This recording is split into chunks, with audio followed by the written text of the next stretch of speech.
দিয়েছে এবং এই রক্তের উপর দিয়ে আপনি সংসদে যাবেন, তাহলে মনে রাখবেন জাতীয় বেইমান হিসেবে পরিচিত হবেন।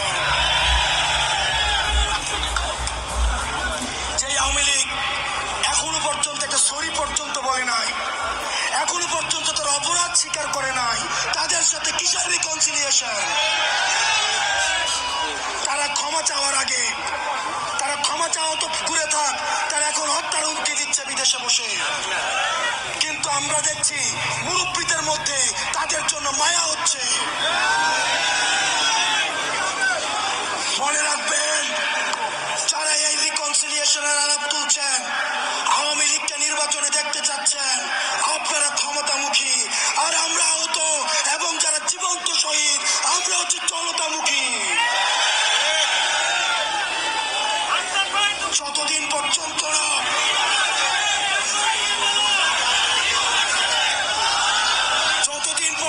না আওয়ামী লীগের বিচার নিশ্চিত হবে, ততদিন পর্যন্ত আগে বিচারের প্রশ্ন।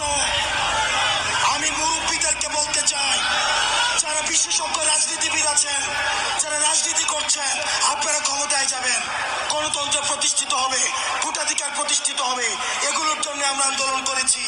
কিন্তু আওয়ামী লীগের বিচার নিশ্চিতের পূর্বে তাদেরকে যদি আপনারা রাজনীতির ময়দানে ফিরিয়ে আনতে চান, তাহলে এই আহতদের রক্তের উপরে পাড়া দিয়ে আপনারা তাদেরকে বাড়ি আনতে হবে।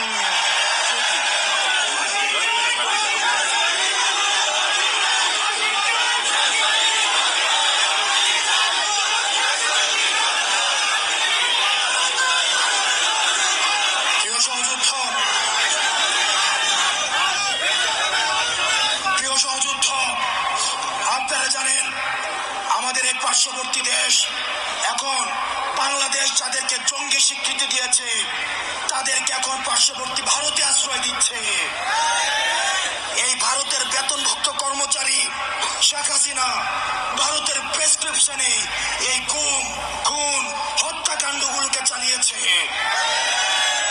এখন আমরা ভারতকে বলতে চাই, ভারত যেন সেফ হাউস অফ টেরোরিস্ট না হয়ে ওঠে। আমরা ভারতের সাথে আর কোন নীল ডাউন ডিপ্লোমেসিতে যেতে চাই না। নত জানুর কোন ডিপ্লোমেসি ভারতের সাথে চলবে না। ভারতের সাথে সম্পর্ক হবে চোখে চোখ রেখে।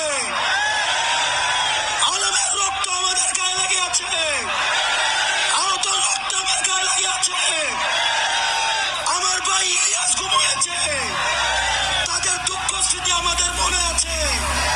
তাদের রক্তের উপর দাঁড়িয়ে ভারতের সাথে কোন নত যেন সম্পর্ক আর হবে না।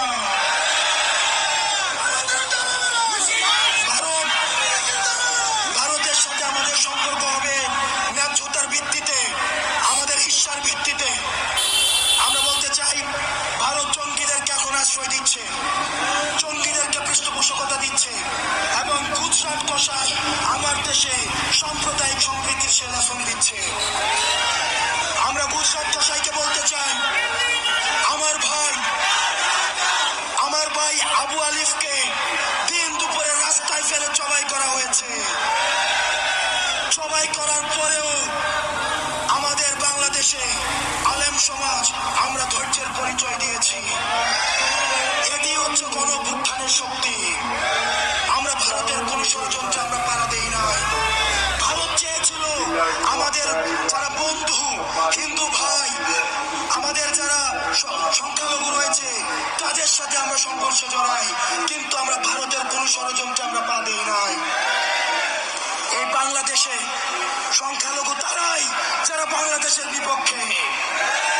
আমার কোন হিন্দু ভাই সংখ্যালঘু না, আমার কোন বৌদ্ধ ভাই সংখ্যালঘু না, আমার কোন পাহাড়ি ভাই সংখ্যালঘু